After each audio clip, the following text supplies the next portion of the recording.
El momento perfecto es tener el honor de saludar a doña Antonia Urrejola. Ella preside la importantísima Comisión Interamericana de Derechos Humanos. Ella es una reconocida abogada de la Universidad de Chile con postítulos en Derechos Humanos y Justicia Transicional. Es decir, Colombia. Doña Antonia, gracias por estar con nosotros. Buenos días. Hola, buenos días. Doña Antonia, primero que tal vez no es el momento, después que podría ser el momento, que ya casi que lo estamos mirando, y finalmente ya Colombia, la señora vicepresidenta, informó ayer que ustedes son bienvenidos cuando quieran. La pregunta es, ¿cuándo llegan? Bueno, mire, la verdad que la vicepresidenta me señaló.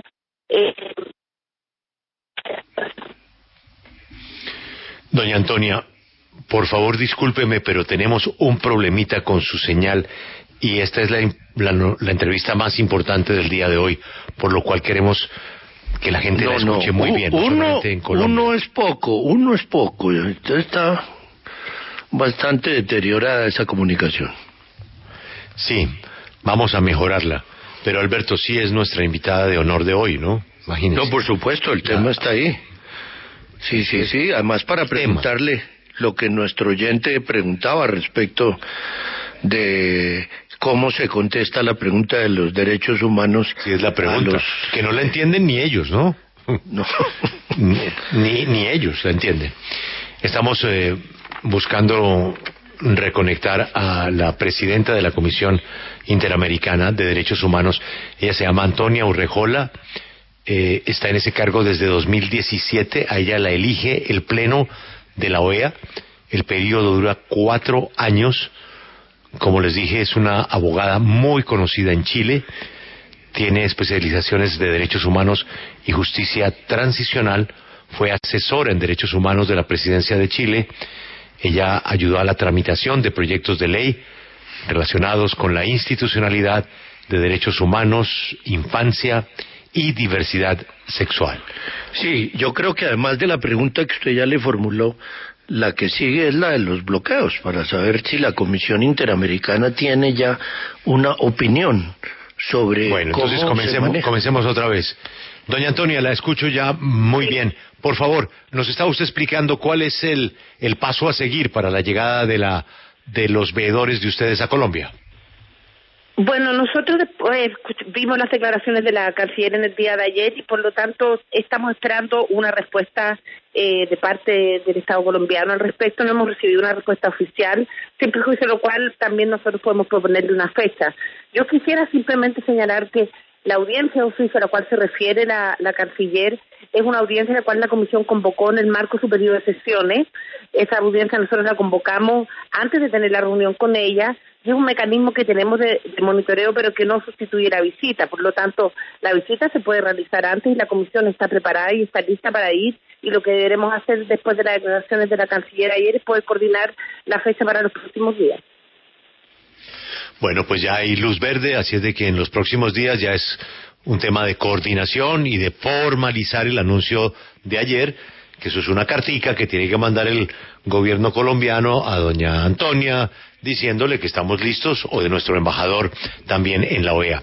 Doña Antonia, por supuesto que en Colombia hay un problema por cuenta de esta confrontación que ha pasado en muchos casos la línea del respeto a los derechos humanos, y lo dice la propia Fiscalía, lo ha aceptado la propia policía, han realizado detenciones, están judicializados muchísimos agentes del servicio público.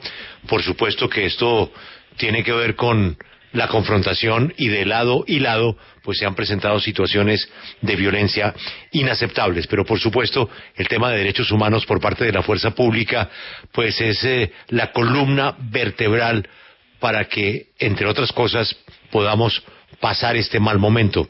Doña Antonia, pero de la mano de ese mal momento el país está bloqueado. La protesta la entendemos, la respetamos, hay razones de sobra, pero el país está bloqueado. Los que protestan, algunos de ellos, no solamente caminan pacíficamente, sino cierran las vías haciéndole un daño tremendo a todo el aparato productivo de Colombia, la economía, el empleo. Ahí, ¿cuál es la posición de la Comisión Interamericana de Derechos Humanos sobre ese tema de los bloqueos? A ver, lo primero, yo creo que es fundamental reiterar que el derecho a la protesta, ¿cierto?, es un derecho humano fundamental en una sociedad democrática y es un derecho legítimo en tanto se desarrolla en forma pacífica, y las fuerzas de seguridad tienen la obligación de permitir el desarrollo de las manifestaciones y de aislar a las manifestaciones que recurran a la violencia. Es decir, el hecho de que algunos grupos o personas ejerzan violencia en el ámbito de una manifestación no vuelve per se toda la manifestación violenta. El Estado debe aislar a los manifestantes y garantizar a los que están manifestándose pacíficamente poder ejercer este derecho que nos parece que es un derecho absolutamente fundamental para una sociedad democrática. Visto lo anterior, efectivamente la Comisión ha estado atenta a los efectos sobre los bloqueos. Nosotros hemos condenado algunas situaciones como el tema de no dejar pasar ambulancia, el bebé que murió el fin de semana, en algunos casos donde no se ha dejado pasar elementos básicos como el derecho a la alimentación, el combustible, insumos de salud, y nos parece ahí que hay un equilibrio que hay que el Estado junto con los líderes de la manifestación deben intentar, ¿cierto?, dialogar y buscar un equilibrio. Efectivamente, no es fácil la solución, pero sí hay varios puntos que me parece fundamental subrayar. En primer lugar, que la dispersión debe ser en casos muy excepcionales. En segundo lugar, cuando está fundamentada en un riesgo para la vida o integridad física de las personas. En tercer lugar, y esto es algo esencial, que es necesario en primer lugar dialogar y buscar una salida que no sea por la vía de la fuerza. El uso de la fuerza solamente es permitido como un último recurso, porque ¿qué es lo que pasa cuando estamos hablando de los bloqueos donde hay cientos de personas en las carreteras, ¿cierto? Si llega la fuerza pública sin usar, ¿cierto?, este procedimiento que tiene que ser progresivo y debe ser proporcional y adecuado, terminamos viendo, ¿cierto?, muchos muertos, y lo que la Comisión ha señalado que lo que hay que aquí buscar es un equilibrio entre el derecho a la protesta legítima, un equilibrio respecto a estos otros derechos que están siendo afectados, y todo esto debe encontrarse mediante el diálogo, y la obligación de generar esos espacios de diálogo en primer lugar es del Estado, y eso es fundamental porque el Estado es el garante del ejercicio de todos estos derechos que estamos hablando. Yo le quisiera preguntar para que usted le aclare a los colombianos cuál es la misión que vienen a cumplir, cuál es el papel y hasta dónde llega, porque cuando estábamos en estos ires y venires de que no, que todavía no, porque tenían que acabar las investigaciones de las autoridades locales, lo que se ha dicho siempre es que ustedes tienen una labor independiente que no interfiere con la actividad de autoridades locales. Pero volviendo a la esencia, ¿cuál es el papel, cuál es la función que hacen y qué se puede esperar de ustedes? Bueno, en primer lugar, y me parece muy importante aclarar y confirmar lo que usted acaba de decir, la Comisión en sus visitas de trabajo no investiga. Lo que nosotros hacemos en primer lugar es llegar al terreno y poder escuchar a los distintos sectores, a los distintos actores sociales. Por los distintos sectores yo me refiero a las víctimas, a las organizaciones de la sociedad civil, a los organismos públicos y a cualquier otro sector que quiera hablar con la Comisión, como por ejemplo el caso de empresarios, el caso de los policías, que también han sido atacados en el contexto de las protestas. El proceso de escucha es fundamental, porque no es lo mismo recibir denuncias, recibir información por escrito, que escuchar directamente a los distintos afectados. En segundo lugar, esto nos permite verificar en terreno las distintas denuncias que estamos teniendo. No estoy hablando de investigación, pero sí poder verificar estas denuncias y poder establecer qué patrones están ocurriendo respecto a violación a los derechos humanos, y a partir de eso nosotros hacemos un conjunto de recomendaciones al Estado, y esas recomendaciones, la experiencia que tiene la Comisión, que ya es una experiencia histórica en materia de visita de trabajo, han servido siempre para poder establecer una hoja de ruta, incluso en un contexto de diálogo como el que está hoy día ocurriendo en Colombia, de diálogo entre los distintos actores permite acercar en determinados temas, buscar acercamiento a la luz de los estándares de derechos humanos, reforzar la institucionalidad de derechos humanos, nos permite buscar espacios de cooperación entre el Estado, ¿cierto?, y la Comisión. Podemos determinar dónde están las debilidades, dónde están los obstáculos para el ejercicio de los derechos humanos, si hay problemas institucionales, y poder buscar espacios de cooperación. Pero lo más importante, más allá de todo esto que es a mediano plazo, yo creo que en momentos de crisis como los que están viviendo hoy día en Nicaragua, la llegada de la Comisión, en nuestra experiencia, siempre ha permitido bajar la presión, poder establecer una suerte como de tregua y en un ambiente de polarización. Nuestra llegada en todos los países cuando hay crisis de derechos humanos ha permitido eso, ha permitido bajar la presión, ha permitido buscar espacios de diálogo y establecer luego, a través de nuestras recomendaciones, una hoja de ruta en materia de derechos humanos. Entonces es muy importante poder llegar en el momento oportuno.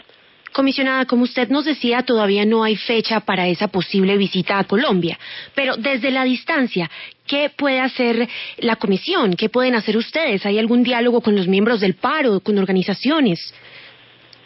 Sí, la comisión tiene una labor fundamental en general en las Américas, que es de monitoreo, y nosotros realizamos el monitoreo mediante distintos mecanismos, varios de los cuales hemos estado ya ocupando respecto de Colombia. Uno, cierto, es esta visita de trabajo que vamos a ver cuándo va a hacerse efectiva. Dos, es pedir información a los estados respecto a determinadas materias. Nosotros pedimos, como el 17 de mayo, por ejemplo, información al Estado sobre las distintas afectaciones a los derechos humanos y las cifras, porque hay una diferencia de cifras entre los distintos órganos públicos, más la información que nos llega a las organizaciones de la sociedad civil. En tercer lugar, nosotros tenemos reuniones con distintos actores. Tuvimos antes de ayer una reunión con el Defensor del Pueblo, que también nos traspasó información.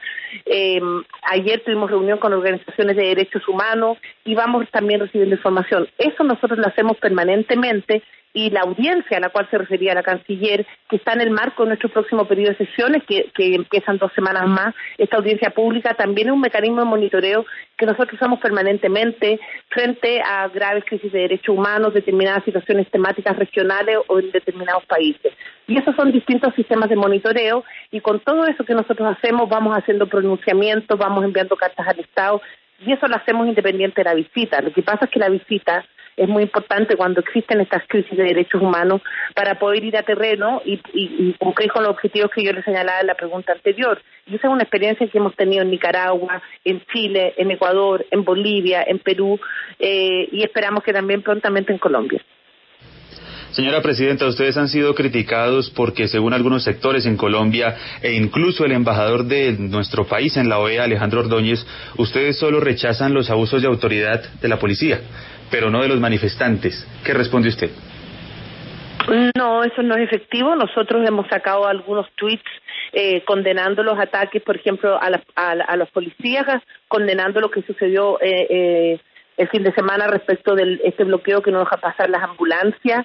Sacamos un comunicado de prensa recientemente donde también rechazamos y condenamos los ataques a las policías, la muerte de no sé si 1 o 2 policías. También hemos condenado de manera muy explícita el ataque sexual que recibió una mujer policía por parte de manifestantes. Nosotros permanentemente también hacemos un llamado a los manifestantes a ejercer el uso de la protesta de manera legítima, condenando, ¿cierto?, el vandalismo y los ataques. Pero quiero señalar algo que me parece fundamental, que es el Estado es el garante del ejercicio de los derechos humanos. La Comisión lo que hace son recomendaciones a los Estados, no a los particulares. Y los particulares que cometen estos hechos de violencia, que cometen delitos, deben ser sancionados como corresponde a través de los tribunales, ¿cierto?, con debido proceso y todo lo que corresponde, pero ellos deben ser sancionados por cometer delitos. Pero ¿quién es el garante del ejercicio de los derechos humanos?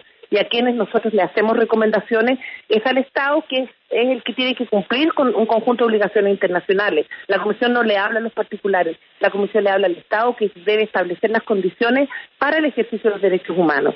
Sin perjuicio de lo cual, insisto, nosotros hemos hecho un pronunciamiento cada vez que hemos visto violencia de parte de manifestantes, y hemos hecho un pronunciamiento llamando al derecho de la protesta de manera pacífica. Señora Urrejola, la vicepresidenta Marta Lucía Ramírez dijo que primero le tenían que presentar unos informes a ustedes de parte de la Procuraduría, la Fiscalía y la Contraloría, luego la fecha de la audiencia. Usted acaba de decir que pueden ir a hacer la visita incluso antes de que se realice la audiencia. ¿También pudiesen hacer esta visita antes de que los organismos de control en Colombia les envíen estos informes?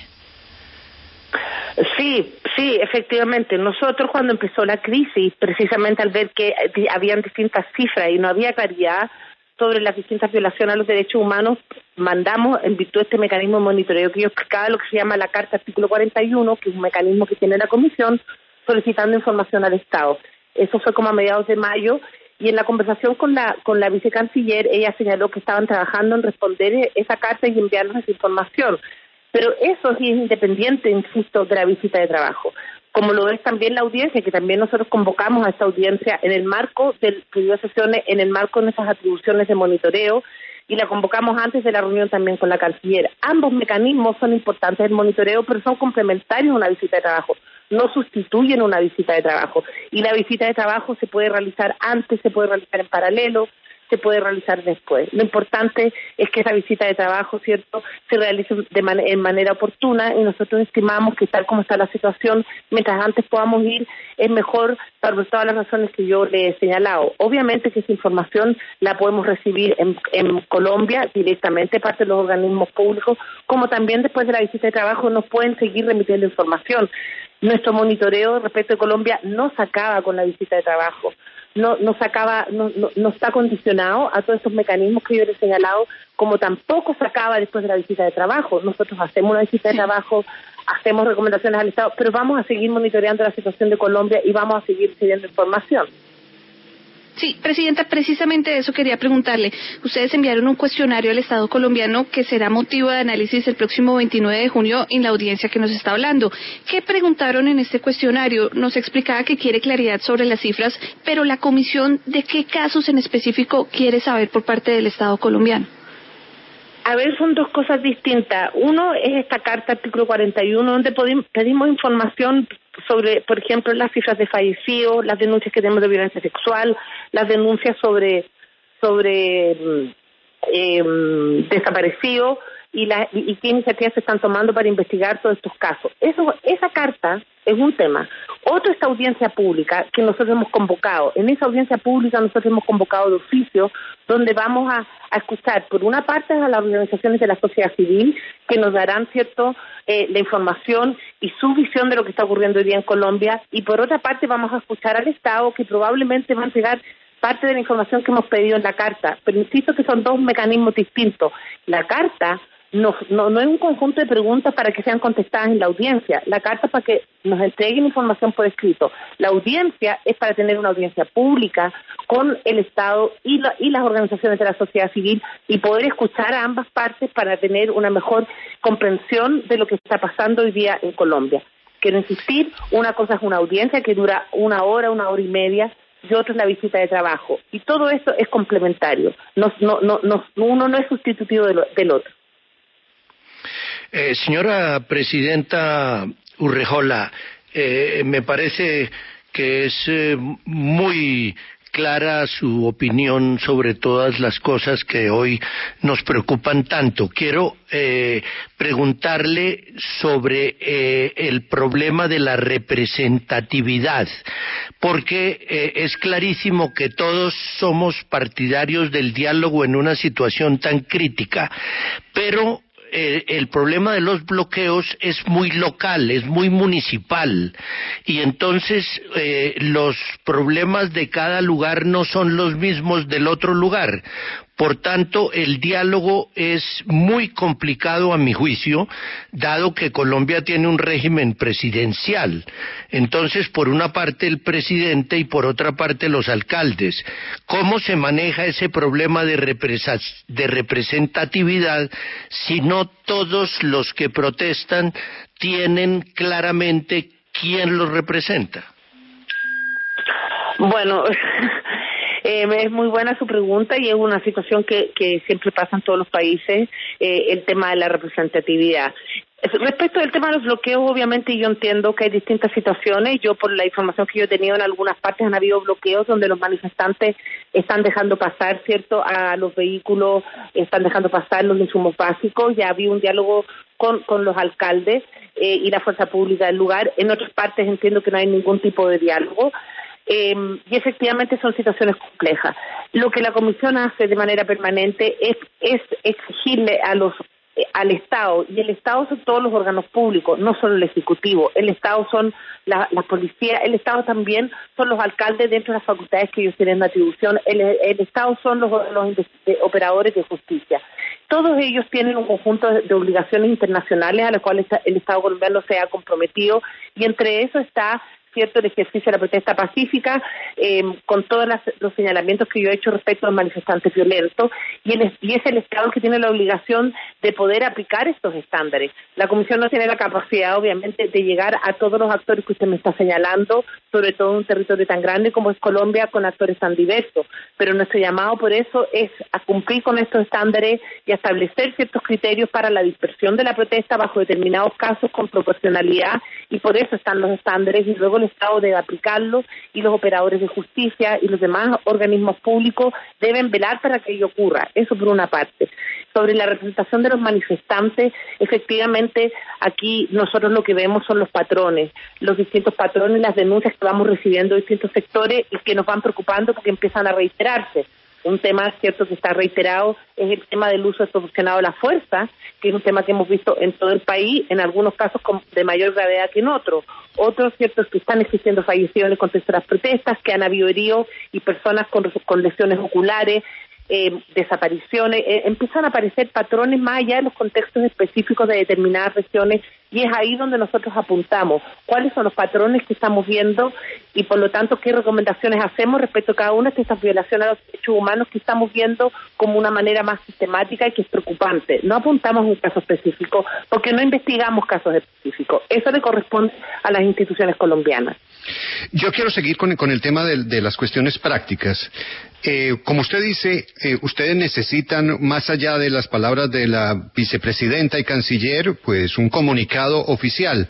A partir de que se produzca ese comunicado oficial del gobierno, en que el gobierno acepta la visita in loco para conocer la situación, ¿cuánto tiempo se pasa? O sea, entre la carta y que ustedes lleguen, ¿cuánto tiempo se tomaría? Y como estábamos hablando de la diversidad de la protesta en Colombia, y nuestra geografía es una geografía complicada, ¿de cuántas personas estamos hablando que conformarían eventualmente esa visita? A ver, lo primero es que una vez que exista, cierto, una nueva llamada oficial, lo que nosotros tenemos que hacer en primer lugar es coordinar con el Estado la fecha de la visita. Una vez que eso está hecho, que en general, mire, nosotros hemos ido, le doy como ejemplo, en Nicaragua, yo fui relatora por Nicaragua, nosotros le pedimos a Nicaragua 2 veces poder visitar, 2 veces recibimos un no, y a la tercera recibimos un sí. Cuando recibimos el sí, fue un lunes y nosotros estábamos viajando a Nicaragua el jueves en la noche. Nicaragua es un país bastante más pequeño que lo que es Colombia, por supuesto.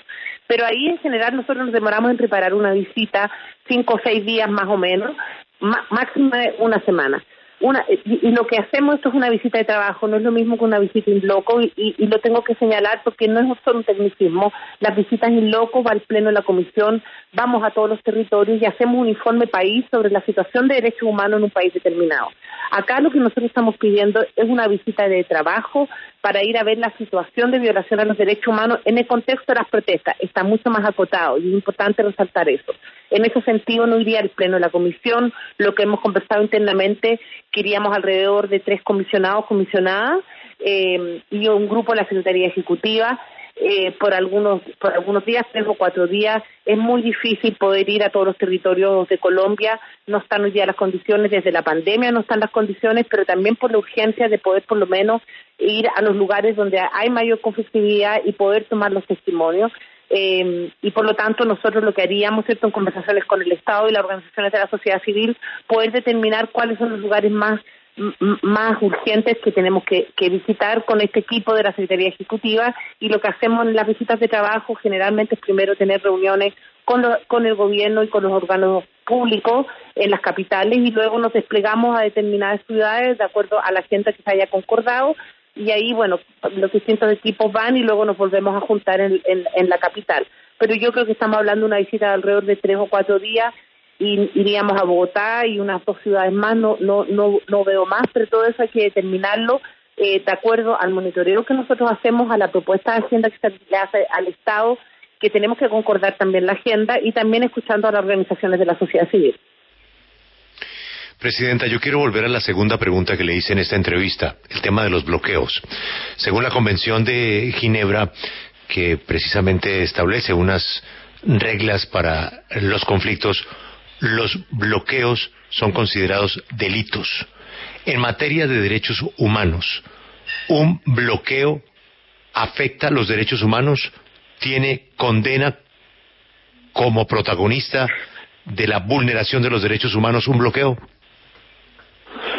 No, a ver, los bloqueos per se no son una violación a los derechos humanos y por eso yo le he hablado de la necesidad de, frente a cada caso específico, a ver, el derecho a la protesta en primer lugar, quiero insistir, aunque y no es una frase, es algo sustancial. El derecho a la protesta es fundamental en una sociedad democrática. El derecho a la protesta y la libertad de expresión, el derecho a la reunión, el derecho a la manifestación, son derechos que permiten el ejercicio de un conjunto de otros derechos. Y en una sociedad democrática, ese derecho, que siendo fundamental, debe estar siempre protegido y no puede ser entendido como una amenaza per se al orden público. Quiero insistir en este punto porque en los conflictos de estallido social, en la grave crisis de derechos humanos, siempre se hace este dilema como que el derecho a la protesta versus la violencia y por lo tanto de alguna manera hay que reprimir el derecho a la protesta y no es así. Yo entiendo que en condiciones específicas es un equilibrio complejo, pero la Comisión jamás va a decir que un bloqueo per se es contrario al derecho a la protesta o es contrario a los derechos humanos.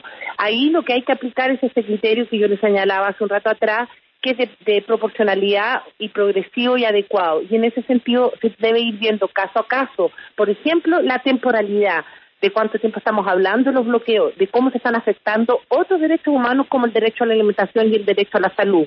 Y ahí es donde tiene que ir habiendo un diálogo, tiene que haber una estrategia de diálogo para ir dispersando mediante el diálogo, para ir evaluando el impacto de los bloqueos respecto del ejercicio de otros derechos humanos, y cuando todo esto, cierto, resulta en términos de proporcionalidad, en términos de afectación a otros derechos humanos, finalmente habrá que ir al uso de la fuerza pública. Pero quiero insistir en la proporcionalidad y quiero insistir en la progresividad y quiero insistir en el diálogo. Porque, insisto, per se un bloqueo no tiene por qué ser una violación de los derechos humanos. Un bloqueo puede durar un par de horas, un bloqueo puede, obviamente, perturbar de alguna manera la vida cotidiana. Pero cuando esos bloqueos empiezan a alargarse en el tiempo, empiezan a afectar otros derechos, como el derecho a la salud, como el derecho a la alimentación y otros derechos de la población, lógicamente ahí hay que evaluar el caso a caso y ahí ir evaluando con los criterios que yo les he señalado el uso de la fuerza, pero de manera progresiva, de manera proporcional y de manera adecuada. Pero siempre en el centro debe estar el diálogo. Señora Presidenta, usted hace unos minutos señalaba que el Estado tiene el deber de aislar a los manifestantes que ejerzan la violencia. Así las cosas, ¿cuándo un procedimiento policial se convierte en abuso de autoridad? Bueno, en primer lugar, efectivamente está la obligación, el Estado tiene la obligación de garantizar el ejercicio del derecho a la protesta pacífica. Los manifestantes violentos lo que están haciendo también es vulnerar el derecho de los manifestantes al ejercicio de la protesta pacífica. Por lo tanto, el Estado, su primera medida es aislar a los violentistas. En segundo lugar, usted me dice, ¿cuándo existiría una violación de los derechos humanos por el uso de la fuerza? Bueno, cuando es desproporcionada, cuando frente a una manifestación donde la gente lo que está haciendo es recorriendo la calle, gritando consignas, etcétera, etcétera, viene inmediatamente la fuerza a dispersar sin un diálogo previo. Cuando se usan armas que son totalmente desproporcionales a la situación que se está viviendo, cuando estamos hablando además de manifestantes que no están armados, hemos visto en estos días, ¿cierto?, la muerte incluso de algunos manifestantes porque han recibido directamente en su cara bombas lacrimógenas. Hemos visto el uso de, no me acuerdo cómo se llama, Vernom, que son esas como lanzacohetes. Eso es absolutamente desproporcionado en una protesta, es absolutamente desproporcionado. Y el uso desproporcionado de la fuerza es una violación a los derechos humanos y en ese sentido yo le doy como ejemplo este uso de armamento antidisturbio, como es el caso de estos lanzacohetes, el Vernom, no recuerdo en este momento el nombre, o lo que hemos recibido de las denuncias, cómo han fallecido algunas de estas personas porque han sido atacados directamente a la cara. Y eso también es un uso desproporcionado de la fuerza. La fuerza pública, su deber en un momento dado, si es necesario, porque se están afectando otros derechos como el derecho a la vida o la integridad personal de otras personas, tiene derecho a dispersar, pero primero mediante el diálogo y segundo mediante el uso de armas no letales, ¿cierto? Y también tiene que tener la profesionalidad de poder dispersar sin usar estas armas letales. Y si finalmente la decisión es que no queda de otra, es decir, ya se han aplicado todos los demás criterios que yo les he señalado, no puede ser que se lancen lanzacohetes o se tiren bombas lacrimógenas directamente a la cara, que son las denuncias que estamos recibiendo hoy día. La policía tiene que ser entrenada para dispersar las manifestaciones sin afectar el derecho a la vida, y eso es una policía que es policía profesional. Nosotros y los derechos humanos nos dicen que la policía no puede dispersar las manifestaciones. Obviamente hay momentos que es necesario dispersar esas manifestaciones, pero su deber fundamental es la dispersión de la manifestación y no ocasionar heridos ni menos muertos. Y ahí hay un tema de profesionalismo en cómo se van enfocando, ¿cierto?, estas manifestaciones y cuáles son los protocolos. Y el problema que vemos en la región, ya no solo Colombia, lo que hemos visto de manera constante en todos los estallidos que hemos visto en los últimos años es un uso desproporcionado de la fuerza por los protocolos que tiene la fuerza pública, y estos protocolos no toman en cuenta estos estándares que yo les estoy señalando, de proporcionalidad, del uso adecuado de la fuerza, de ir de manera progresiva estableciendo la fuerza. Hay un conjunto de protocolos. Yo no soy experta en materia de seguridad, pero sí le quiero decir que esto que estamos viendo respecto del uso desproporcionado de la fuerza por parte de las policías no es solo un tema de Colombia, es un tema del continente y es un tema que nos llama mucho la atención, y ahí yo aprovecho de hacer un llamamiento a todos los estados, sobre todo en el contexto de la pandemia y post-pandemia, que vamos a ver que el descontento social va a ir en aumento. Vamos a empezar a ver cada día más manifestaciones por la pobreza que está afectando también a la población en el contexto de la pandemia. La gente va a seguir saliendo a las calles. Y un llamado mío es que las fuerzas de seguridad tengan protocolos adecuados para no tener que lamentar gente que pierda la visión de los ojos porque es atacado en los ojos, y menos para no tener que lamentar muertos, que es lo que hemos visto en muchas partes del continente en contextos de estallido social.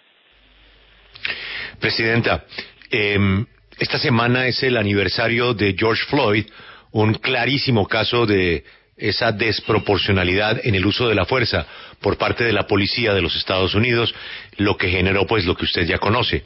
Quería preguntarle en ese caso, ¿cuál fue el papel de la Comisión Interamericana de Derechos Humanos? Bueno, en ese caso también la Comisión estuvo muy atenta y la Comisión también sacó, no recuerdo en este momento, pero varios pronunciamientos. En primer lugar, obviamente condenando el asesinato de George Floyd y el uso desproporcionado de la fuerza, como también en ese momento condenamos también los actos de violencia que ocurrieron en el contexto de las manifestaciones. Se recuerda que hubo muchos incendios y condenamos también el uso de la violencia, pero condenamos el uso desproporcionado de la fuerza, no solo en el caso del asesinato de George Floyd, sino lo que ocurrió después en la represión que hubo respecto a los manifestantes. Ahí la Comisión lo que hizo, cierto, fue tener reuniones con autoridades del gobierno de Estados Unidos. Nosotros nos pronunciamos y también tuvimos reuniones con organizaciones de la sociedad civil, recibimos información sobre lo que estaba ocurriendo, pedimos información al Estado, es decir, realizamos todos estos mecanismos que yo les hablaba en un momento dado que tiene la Comisión de Monitoreo sobre las situaciones. La Comisión además tiene un informe temático específico sobre el tema de la violencia contra la población afrodescendiente en Estados Unidos. Es un tema que nosotros hemos hecho seguimiento hace muchos años, sobre la discriminación estructural a los afrodescendientes de Estados Unidos, y con un enfoque especial del uso de la fuerza dirigido precisamente a los afroamericanos. Es decir, es un tema que la Comisión ha venido siguiendo por mucho tiempo. Hemos tenido audiencias sobre esa temática también y hemos hecho nuestros pronunciamientos al respecto. Presidenta, usted debe entender que esta entrevista pues es muy importante para Colombia por la necesidad de precisamente establecer, no para Colombia, sino para el mundo, cuál ha sido esa desproporcionalidad y qué está pasando con el respeto a los derechos humanos en nuestro país. Y lo que usted está hablando pues comienza a tener repercusiones políticas en el Congreso.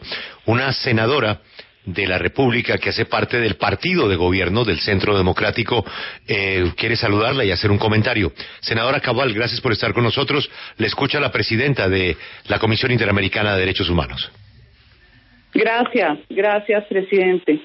Sí, nosotros estamos preparando unos documentos para llevar también a la Comisión Interamericana, porque hay una inquietud muy grande, presidente, y es que aquí se ha vendido la idea que el derecho a la protesta es un derecho fundamental, y resulta que lo que está protegido es el derecho a la manifestación pacífica. La protesta violenta jamás está protegida, ni interna ni internacionalmente, y así lo señalan sentencias de la Corte Constitucional de Colombia y también sentencias de la Corte Interamericana. Entonces, yo quiero que usted también le explique al público que este derecho a la manifestación pacífica, ¿sí?, es derivado del derecho fundamental a la libertad de expresión o libertad de pensamiento. No es el derecho fundamental a la protesta, como se ha querido decir aquí. Es la movilización pacífica. Yo no quiero que exista esa confusión porque parece que fuera más importante salir a protestar sin ninguna consecuencia, pasando por encima de la vida de la gente que va en una ambulancia y necesita sobrevivir con una atención médica inmediata, pasando por encima de la vida que significa ir a trabajar porque la economía es la vida. A mí me causa una inconformidad muy grande que se equiparen derechos que no son equiparables. Ahora, yo veo que en el orden jurídico internacional no existe una consagración expresa sobre el derecho de protesta pacífica, no obstante hay conexidad con derechos fundamentales. Nosotros aquí en el orden nacional sí tenemos una consagración expresa y manifestaciones públicas, pero eso no significa que esté por encima, y usted lo sabe mejor que yo, que una convención. Entonces, con la claridad conceptual y la claridad de la naturaleza del derecho, teniendo en cuenta que debe partir de la regulación de conductas humanas y no ser una imposición abstracta que termine destruyendo derechos, esos sí fundamentales, porque es que a mí hoy me dio rabia y quise salir a protestar, y la protesta, como se ha visto en Colombia, no ha sido pacífica, presidente. Ha sido en su mayoría violenta, distorsionada por la desinformación mediática, por las redes sociales. Muchas gracias. Gracias, senadora. Presidenta, ¿algún comentario? Buenos días, senadora. Sí, en primer lugar, yo quería señalarle a la senadora y señalarle en primer lugar que el derecho a la protesta es una manifestación del derecho a la manifestación, para la redundancia. Son derechos fundamentales: el derecho a la libertad de expresión, el derecho a la reunión, el derecho a la manifestación, y un ejercicio de eso es el derecho a la protesta social. Los estándares interamericanos en la materia hablan del derecho a la protesta social en esos términos, y hablan del derecho a la protesta social siendo legítima cuando se desarrolla en forma pacífica, y en eso claramente los estándares interamericanos no tienen una doble lectura. Se habla específicamente del derecho a la protesta social, es legítima en la manera que se desarrolla de manera pacífica, y que las fuerzas de seguridad tienen la obligación de permitir el desarrollo de las manifestaciones y de aislar a los manifestantes que recurran a la violencia. La Comisión Interamericana tiene un informe temático sobre esta materia y sobre todas estas aristas que estamos discutiendo, que es un informe sobre protesta y derechos humanos, donde están establecidos, ¿cierto?, cómo se ejerce el derecho a reunión, el derecho a la protesta, la libertad de expresión, el derecho a la manifestación, cuáles son los límites que existen respecto de ellos, cuáles son los límites de las fuerzas de seguridad en la materia, cómo debe regularse el derecho a reunión y el derecho a la protesta. Está todo en el informe. Voy a entrar en todos los detalles. Sí, me parece muy bien lo que señala la senadora, que nos van a mandar información. Como yo señalé al inicio, a nosotros nos importa escuchar a todas las partes, y obviamente toda la información que recibamos de todos los sectores es muy importante para poder tener una visión lo más completa posible en la situación. Pero a la vez le comento a la senadora, y la invito de verdad a que en la página web de la Comisión está ese informe sobre la protesta y derechos humanos, donde están establecidos cuáles son las jerarquías fundamentales, cuáles son los límites, tanto para los manifestantes como también para el Estado, para poder garantizar el ejercicio del derecho a la protesta. Nosotros tenemos información sobre el tema de las protestas, información que nos ha proporcionado el propio Estado colombiano sobre las protestas que han habido, y está en nuestro último comunicado de prensa. La información que el Estado nos ha proporcionado es que han existido a lo menos 9.623 protestas, donde habrían participado 1.500.000 más o menos de personas, y la información que tenemos es que de este 9.600 y tantas protestas, 7.800 no han presentado incidentes, lo que me permite concluir que si no hay incidentes, en la gran mayoría no ha habido violencia. Hay incidentes esta información, insisto, que hemos recibido del propio Estado colombiano en alrededor de las 1000 manifestaciones donde hemos visto, ¿cierto?, casos de fallecimientos, desapariciones, personas heridas, agresiones sexuales, el uso desproporcionado de la fuerza, como también afectaciones a derechos de particulares. Pero me parece muy importante señalar que la propia información que nos ha otorgado el Estado colombiano da cuenta que la gran mayoría de las protestas han sido pacíficas, y creo que es muy importante centrarse en eso, centrarse que la mayoría de las protestas están siendo pacíficas, entendiendo la preocupación que existe respecto a aquellas que no han sido pacíficas. Y cuando yo hablo de protestas que no son pacíficas, por una parte sí, está el tema del uso de la violencia por parte de manifestantes, de la situación del no paso de ambulancias, que nos parece gravísimo, del ataque al tribunal que ocurrió antes de ayer, que nos parece absolutamente reprochable y lo condenamos enérgicamente, pero también en estas manifestaciones, cuando yo hablo de no pacíficas, es donde hemos recibido información de fallecimientos, de desapariciones, de heridos, de personas agredidas sexualmente, que es una situación sumamente preocupante. Entonces, cuando estamos hablando del ejercicio de la protesta, tenemos que ver todas estas situaciones, condenar la violencia de los manifestantes, y esos manifestantes que hacen violencia deben ser perseguidos y deben ser, ¿cierto?, se les debe aplicar los delitos que cometen, como un delito de incendio, por ejemplo. Pero a la vez que mi llamado, una vez más, es al Estado. El Estado es el garante del ejercicio del derecho a la protesta, y el Estado es el garante del uso proporcionado de la fuerza, y nuestra preocupación es que hemos visto todos estos patrones que yo ya he comentado, de personas heridas, de fallecimientos, de desapariciones y de violencia sexual. Y eso es algo sumamente preocupante, que da cuenta de un uso proporcionado de la fuerza, que también debemos concentrarnos, y el debate también tiene que concentrarse en ese tema, es fundamental. Senadora Cabal, ahí están las explicaciones, ¿la dejan satisfecha? No me dejan satisfechas, porque ella habla de informes sobre las protestas, y yo quiero insistir en el origen, en el nacimiento, en la fundación. No está consagrada la protesta en el sistema jurídico internacional.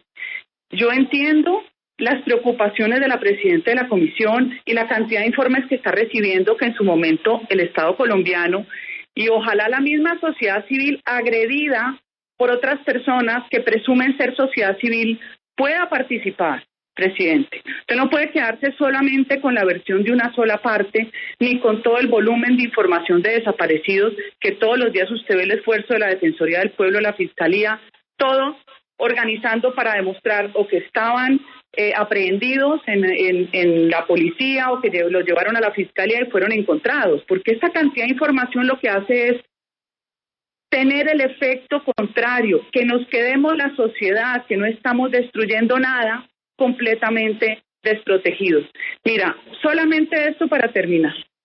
En Colombia, la manifestación como derecho fundamental, la manifestación, no la protesta, está en el artículo 37 y en los tratados internacionales.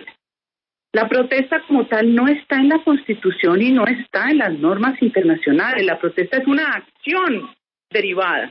¿De qué forma yo me manifiesto? Hay distintas formas de manifestación, hemos visto una cantidad de expresiones teatrales, en fin. Mi cuestionamiento a los organismos internacionales es que terminen cobijando una acción como un derecho fundamental, que no lo es, por encima de otros derechos, sí, como el derecho a la vida, presidente. Jamás puede permitirse un bloqueo que dañe a las personas hasta llevarlas a la muerte. Es lo único que yo pido, claridad y limpieza conceptual, porque es lo único que permite que el Estado de verdad nos proteja. Sí. Como verá usted, la comisión va a llegar en un ambiente de desconfianzas y expectativas cruzadas. Y yo por eso le quiero pedir que usted haga claridad sobre ese tema de nuevo, porque obviamente esas expectativas y desconfianzas son muy altas. ¿Cómo evitar que eso se cruce? ¿Cuál es realmente lo que ustedes van a hacer? Y le reitero esa pregunta, porque usted ya nos dijo que no va a ser una visita en loco, que es otro tipo de visita. ¿Cómo compaginar las desconfianzas que usted escucha con las expectativas de otros sectores que están muy preocupados por la situación? Sí, a ver, solo quiero antes de contestarle, no voy a entrar en un diálogo por la radio con la senadora, pero me parece muy importante reiterar que el derecho a la protesta social es un ejercicio del derecho a la manifestación que sí está consagrado en las convenciones y en las obligaciones internacionales, y sería importante, cierto, poder después, más adelante, podemos conversar o invitar al relator de libertad de expresión para hablar sobre ese informe que yo les señalé. Por otra parte, quiero reiterar que nosotros estamos recibiendo información de todos los actores y no solo de las organizaciones sociales. Nosotros nos reunimos más de 2 horas con el defensor del pueblo, hemos pedido información al Estado sobre las actuaciones de la Fiscalía, hemos pedido reunión también con la Fiscalía, estamos escuchando a todas las partes. Ahora, respondiendo a la pregunta suya, bueno, obviamente la Comisión no es mágica y cuando hay un contexto de desconfianza y de polarización como la que estamos viendo en Colombia, lo que intenta es acercar a las partes, y ahí reitero lo que yo le señalé en un comienzo y la experiencia que tiene la Comisión en sus visitas de trabajo, que es escuchar a todos los sectores. Yo le voy a hablar en lo particular en el estallido de Ecuador, que usted recuerda fue hace como 2 años atrás.